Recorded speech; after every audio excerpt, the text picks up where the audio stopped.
So, sup mga repa? Ako yung nagbabalik. Musta kayo? Musta life nyo? Namiss nyo ba ako? Alam ko hindi eh. Hindi, joke lang. So, ito na. Nakagawa na rin sa wakas. So, hindi na natin patagalin pa. Tara na.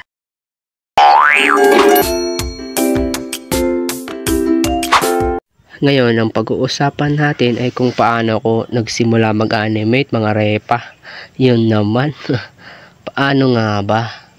Nagsimula ako nung 4th year high school ako.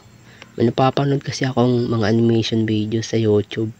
At yun si Kuya K9. Dahil sa kanya, na-inspire din akong gumawa ng animate. Ang kaso lang naman, di ko alam kung paano magsimula. Kasi hindi ko naman alam kung paano gumawa ng animation.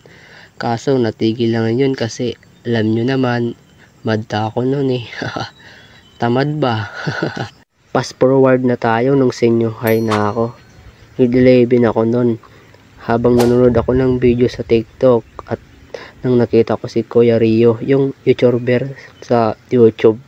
Ang isang pinakaluli kong animator. Dahil sa kanya, doon ako nagsimula mag-animate.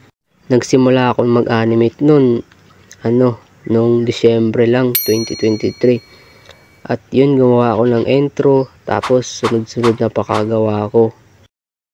At pagtingin ko sa gawa ko, sabi ko sa sarili ko, ang pangit naman ng pakagawa ko. Sigurado dito magugustuhan ng mga viewers ko. Pero never give up ang kuya nyo ends. Tuloy-tuloy lang ako sa paggawa nun. Hanggang sa pinost ko na. Mga ilang araw, wala pa nang nagsubscribe sa akin nun. Kasi intro pa lang at pagkadaan ng 5 araw, pag-open ko ng YouTube ko.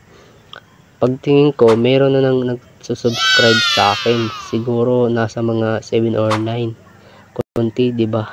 Kaya mag-subscribe ka na. Okay? Pero hindi pa rin ako nung susuko, diba? Ganun dapat. Pag gusto mong maging isang animator, dapat huwag kang susuko. Tuloy-tuloy ka lang. Malay mo, diba? Maging isang pro animator ka. Dalawa kasi ginagawa ko. Una, syempre pag-aaral sunod, pag-animate. Iniuna ko ang pag-aaral bago ko ituloy ang pag-animate. Ganun dapat, diba? So, yun lang. Sana nagustuhan nyo pakakagawa ko. Sorry kung natagalan sa pag-upload ng videos ko. Alam nyo naman, busy sa school eh. Pero, nagawa pa rin ako ng mga animation videos ko. So, yun lang mga repa. Sana nagustuhan yung video ko. At huwag kalimutan mag-subscribe ha. Subscribe. Pero gagawa pa ako. Miss ko kayo eh. Yun lang. Peace out.